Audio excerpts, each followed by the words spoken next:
Community treasure. She hosts a fascinating and insightful series called Folk Tales and Meet the Music, in which she interviews local creatives about their work in local arts and culture scene.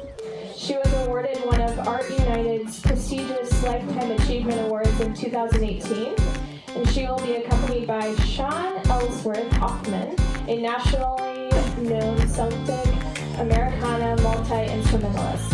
So, without further ado, please help me warmly welcome Julia Meek.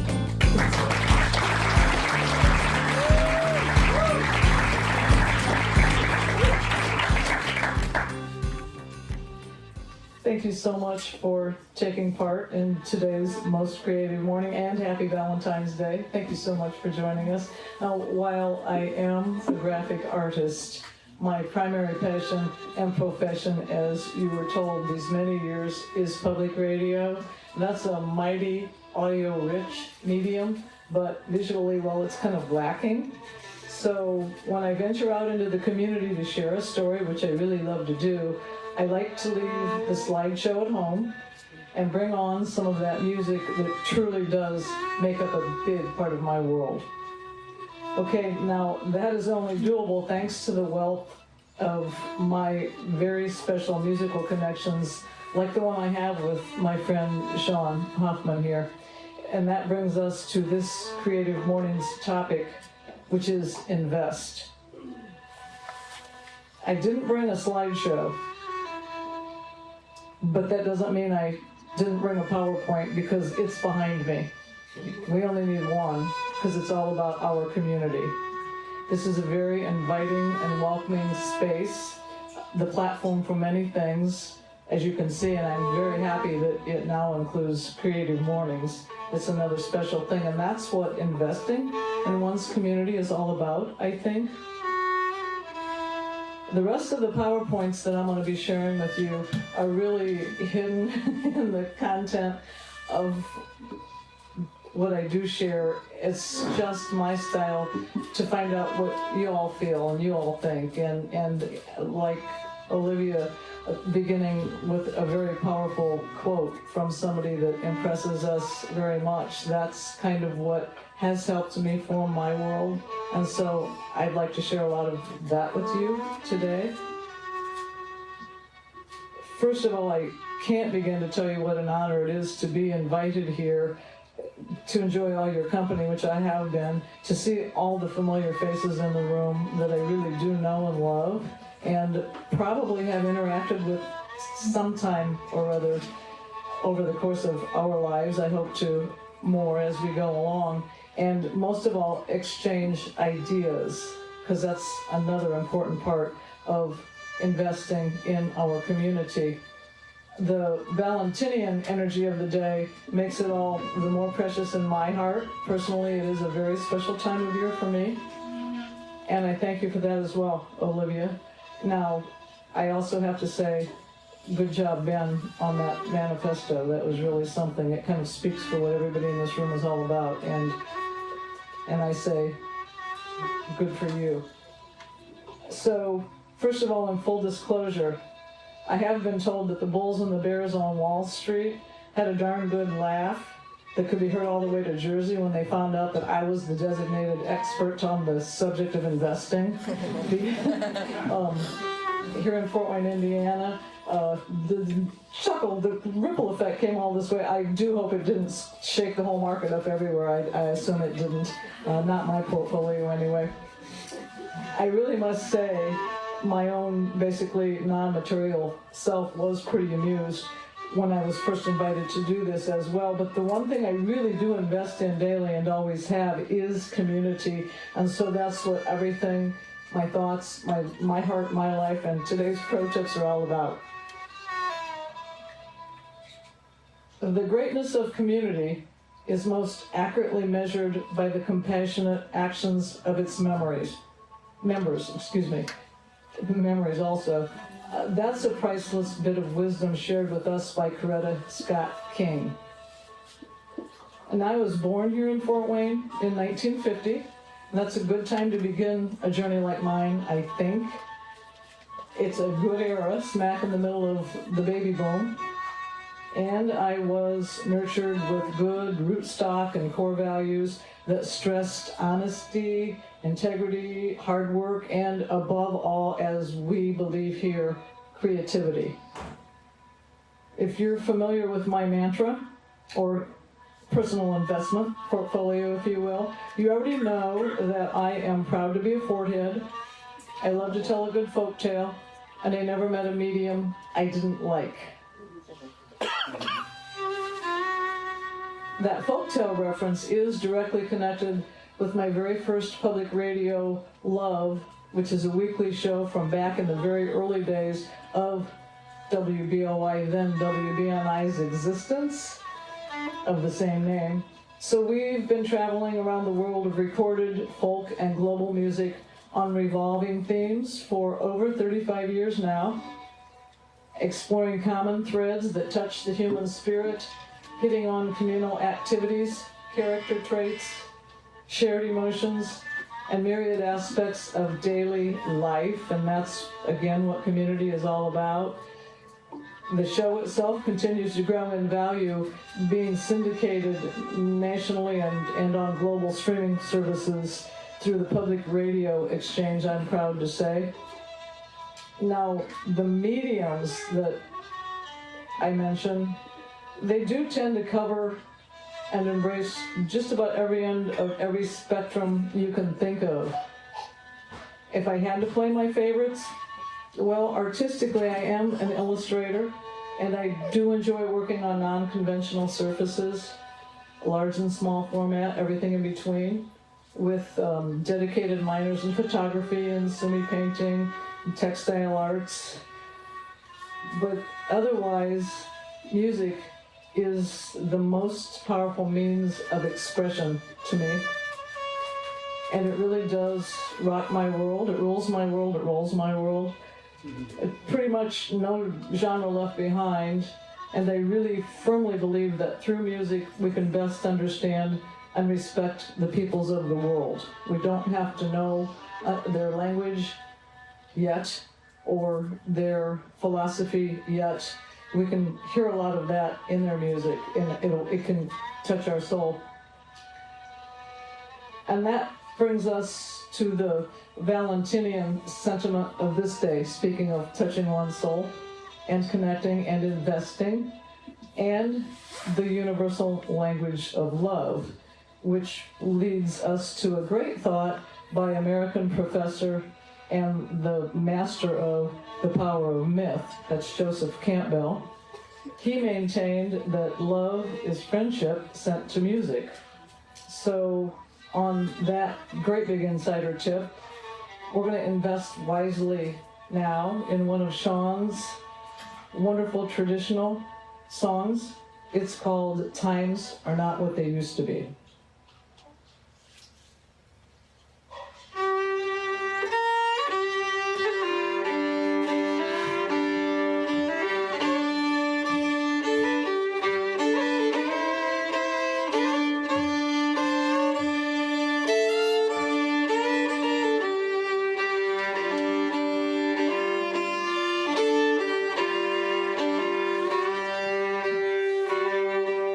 Oh, times are not what they used to be.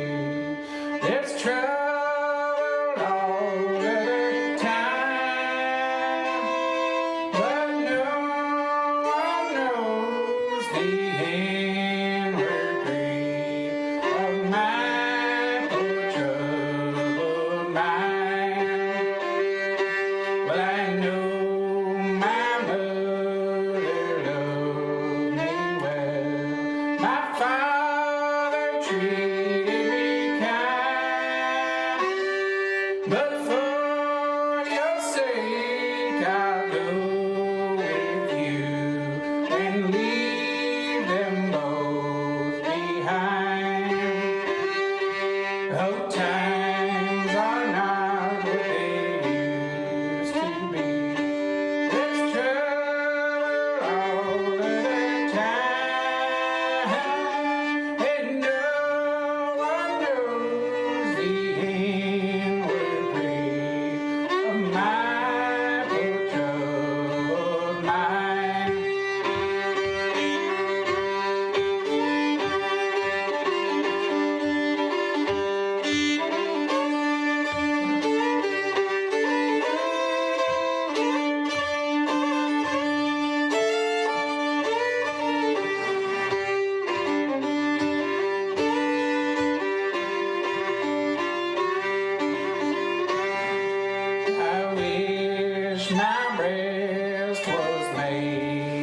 of glass, wherein you might behold upon my heart your name lies wrote in letters of bright gold.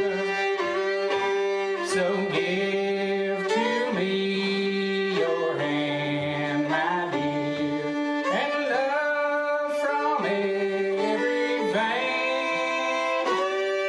I swear I'll lead a single life till you come back again.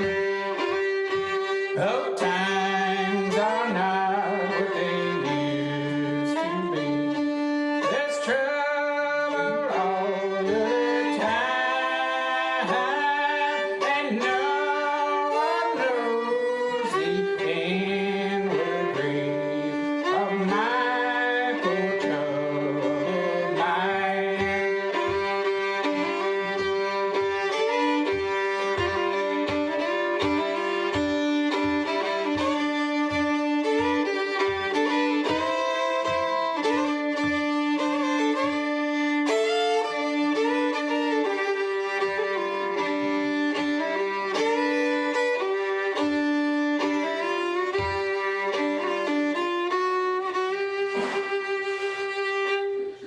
Oh, yeah.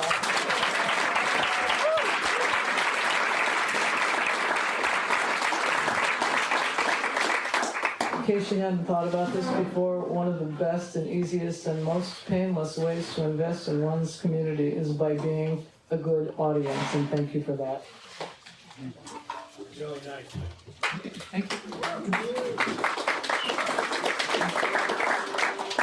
I am of the opinion that my life belongs to the whole community, and as long as I live, it is my privilege to do for it whatever I can. I want to be thoroughly used up when I die, for the harder I work, the more I live. Now, I didn't say that. George Bernard Shaw did. But it truly resonates deep within my genetic makeup, I assure you, and it's a great motivational force to be reckoned with. It's another one of those thoughts that it pays to remember and take along with you. The act of volunteering really is a high-yield investment in my mind. I cannot stress that enough. And it never loses value. On my own, first official go at it was back in high school at Miss Virginia's house. How many of you are familiar with Miss Virginia? And thank you for that.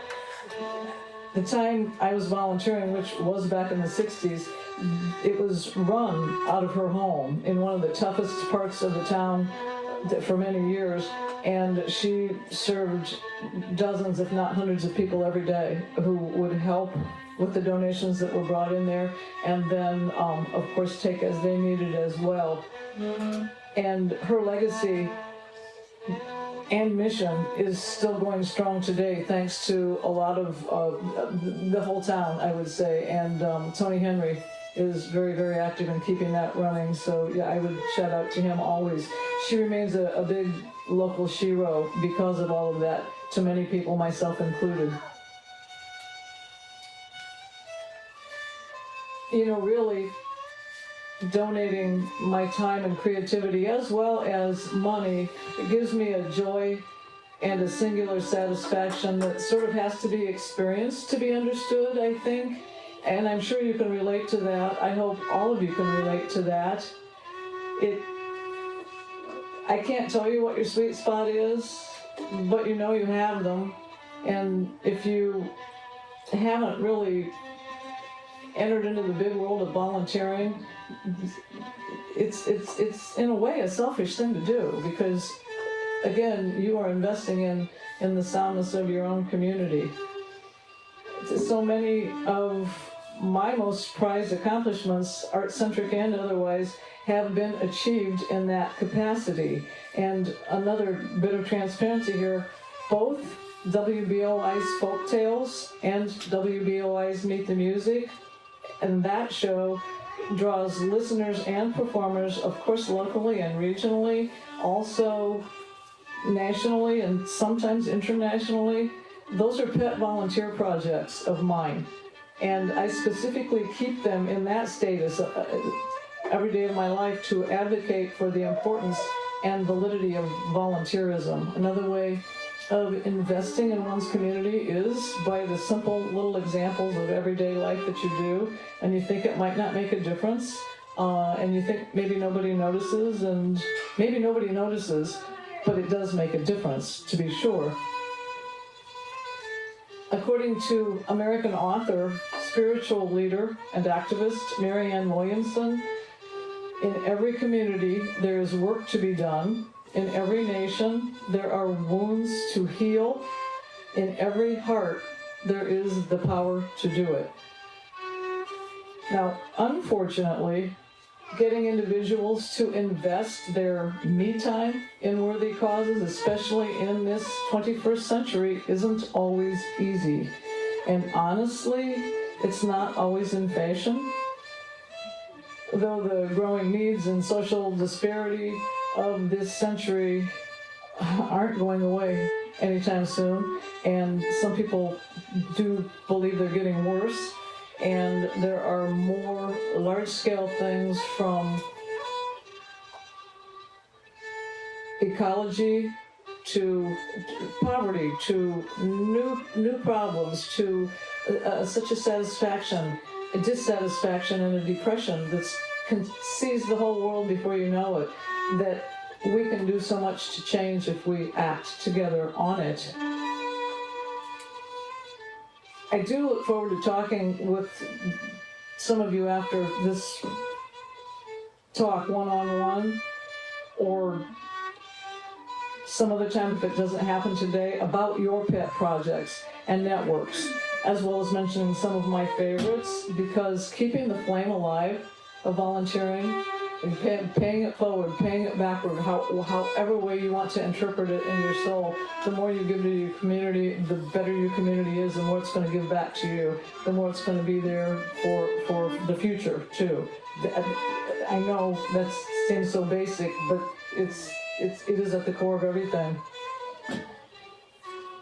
And meanwhile, even though we live in a world of unprecedented technological wonder, and generally speaking, lots of free time, that double-edged sword of social media joins and isolates us with equal intensity, making the need to be heard and to share one's story more pressing than ever before. Now, this is a recurring topic in all of my arts and culture interviews these days, it seems like, and again, I have talked with a lot of you folks over the microphone. If I haven't yet, I hope to one day, because everybody really does have a story to tell.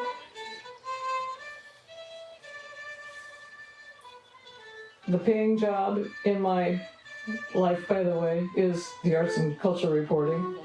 I'm gratified to see that public storytelling is trending now, because I think it's a wonderful idea. I'm also kind of slightly amused because I've been doing that very old-fashioned thing over the airwaves since, for 3 decades now, and I hope to continue on. I don't know if it'll be 3 more decades, but it'll be a while, I hope. So, regardless of your time frame or perspective, here's the thing. We cannot look and live only for ourselves. 1,000 fibers connect us with our fellow man. Now that is very sound advice from the great 19th century Renaissance author Herman Melville, who's probably best known for his magnum opus Moby Dick. And there are timeless points in every world. That is certainly one of them. We cannot live only for ourselves. 1,000 fibers connect us with our fellow men. That's a tapestry.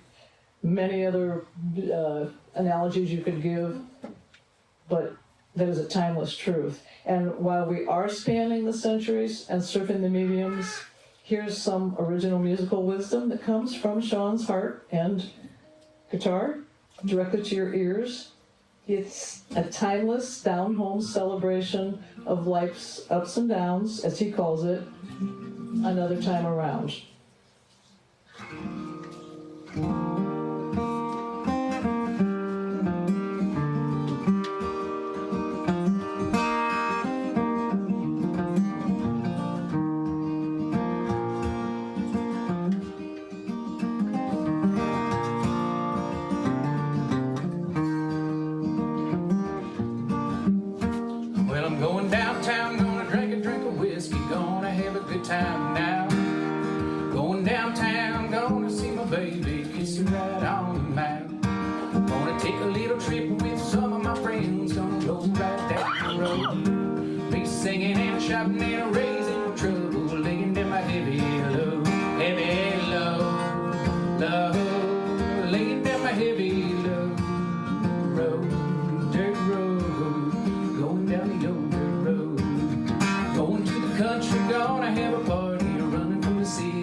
kissing and a hugging and all kinds of loving underneath the midnight moon.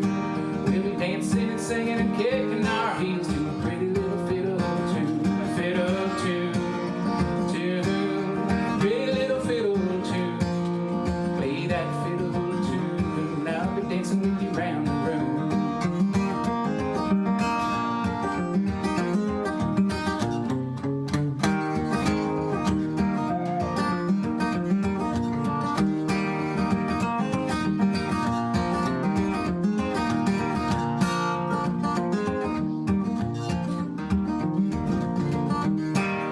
Lost some friends and an old girlfriend, not a lot you can do. You can plant a tree or drink whiskey, but they're never coming back to you. Now life goes on like a sad old song, and the leaves fall from the trees. Gotta stick together in any kind of weather, and remember the ones who leave, the ones who leave, leave. Remember the ones who leave, please, love, please. Gotta get me up off of my knees.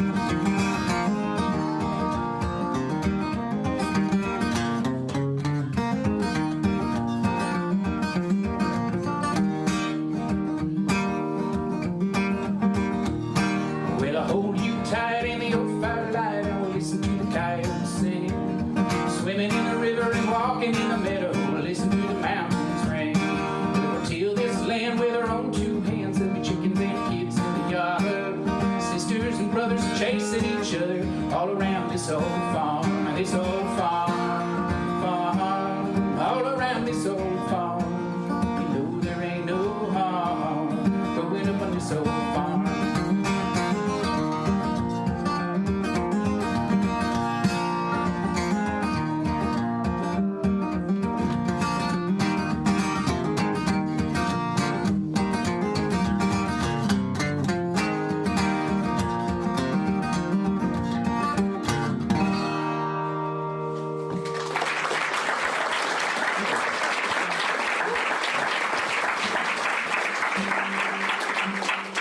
So, if you haven't noticed by now, another fun fact, I'd really rather talk about someone else besides myself. That's another reason I brought him along. My dear friend Shawn Michael is not only an incredible multi-instrumentalist, which he's been proving this morning, he's also a helpless sucker for worthy causes. That's akin to my own soul, and I think that's why we get along so well. Ben Clemmer, I gotta give a shout out to him too, because he's that way at work. He's my anchor there. Shawn and I work together on many a project. Most of them are musical, like the monthly kind of Celtic concert series he put together for J.K. O'Donnell's Irish Ale House, and we're working on these days. I'm proud to be the MC there. Now, meanwhile, his paying job, besides music making, which he does well with in town and on tour, is teaching English as a second language just up the avenue here at Fairfield Elementary, and that happens to be one of the city's neediest schools. So this is one of my favorite folk tales. Shawn's heart is very, very big and kind and loving, and his passion for preserving all kinds of music, but especially American fiddle music, is really something fierce. So when he found a closet full of broken down violins at the school a few years ago, Shawn begged permission to repair everything he could. They suggested he send them to the school. It's a public school, it's within the public school system, and they have their own repair people, and Shawn knew that if they sent them there, they would never come back because they were in too bad of shape. That's where they're stuck in the closet to begin with. He got them out, he dusted them off, he repaired enough, couple dozen of them, and he decided to bring a little music back into an environment where music programs were being slashed to the bone, and most kids at that school simply didn't have the luxury of music lessons or instruments, or someone to encourage them to do so. Okay, so it couldn't happen during the school day, but Shawn and this eager bunch of children met 2 days a week after school, with the support of their parents, and many of them are single, working moms and dads, so that wasn't always easy. Sean drummed up a recruit there at the school to help him out. And that Fairfield Falcon Fiddle Club, as they are now known around the local music scene, are investing in their own musical futures. And the ones of the kids that are coming up at that school, following them, by the time they all move on to middle school, they are musicians, and it's really something wonderful. You can catch them at the annual Fame Festival each year on the soundstage. I think at least one of the kids in his program, while he was still in 4th or 5th grade, started composing his own music. And I'm proud to say we get them on the Meet the Music's soundstage every year as well. They'll be in to see us next month, and you'll be hearing it probably sometime late April, early May.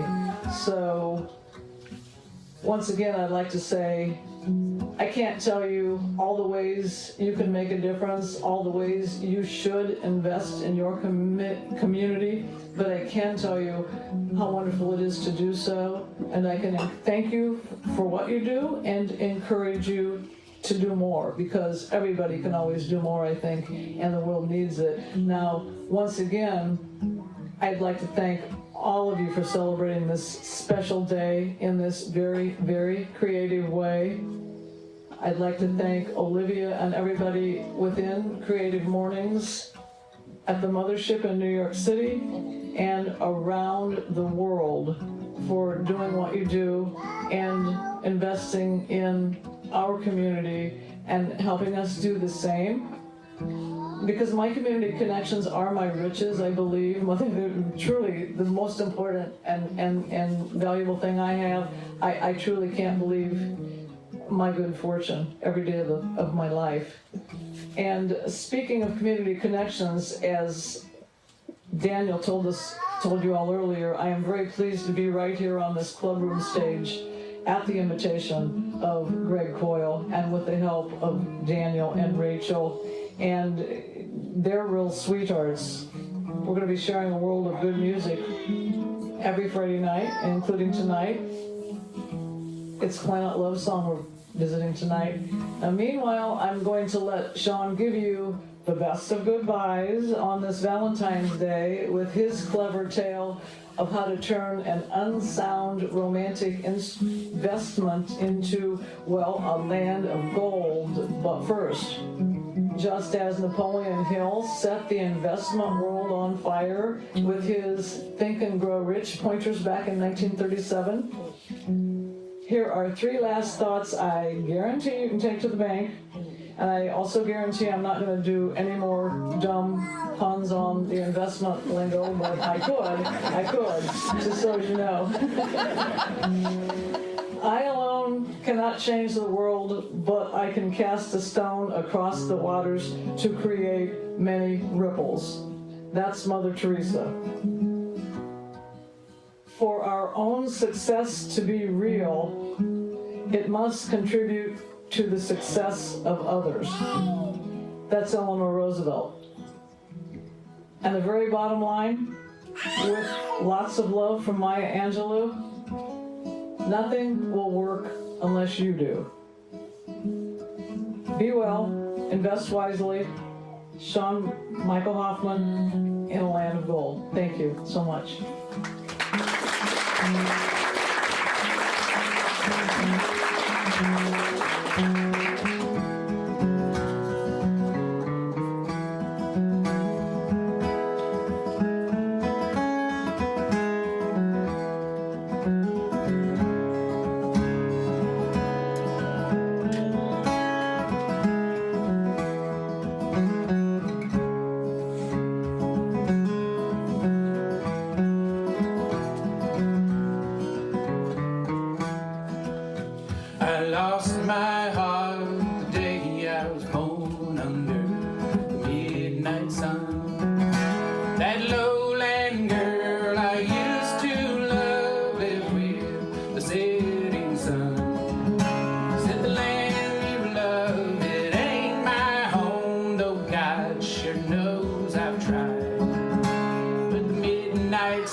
enough to keep me here tonight.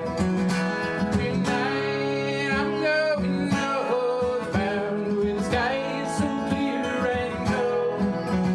Tonight I'm going northbound to that land of gold. Beneath the lights of northern nights, the huskies sing their songs. But solitude ain't loneliness upon this mountain top, where the stars they shine and the wind she blows outside my cabin door. And the fireside is safe and warm and keeps me from the cold.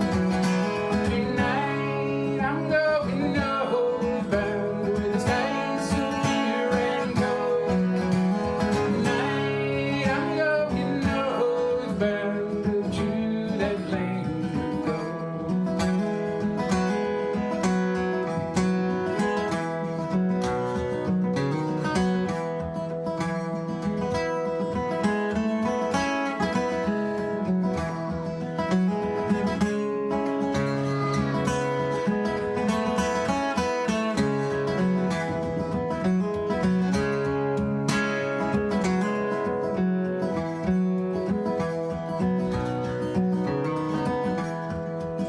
Then came the springtime of the year and time to go to town. I hitched my dogs up to their sleds and it's down the mountain bound, where the way gets steep and dangerous was with ice and treachery. And I think of the lowland girl I loved since the night that she left me. Tonight I'm going northbound with skies so clear and cold. Tonight I'm going northbound to that land of gold.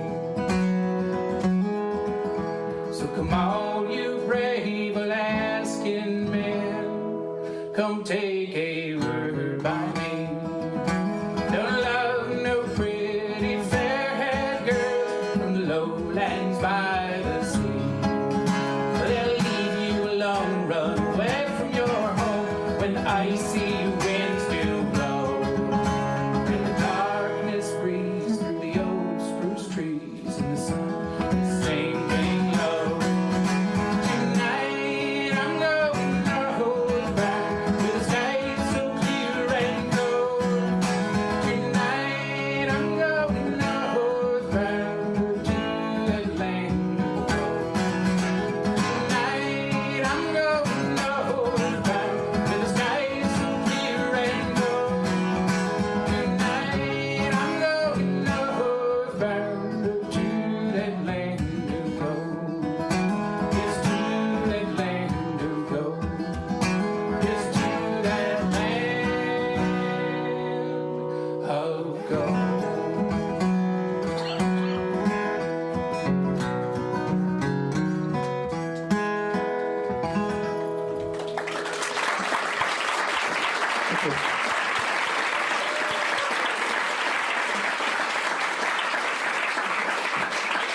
All right, guys, one more round of applause for Julia Meek.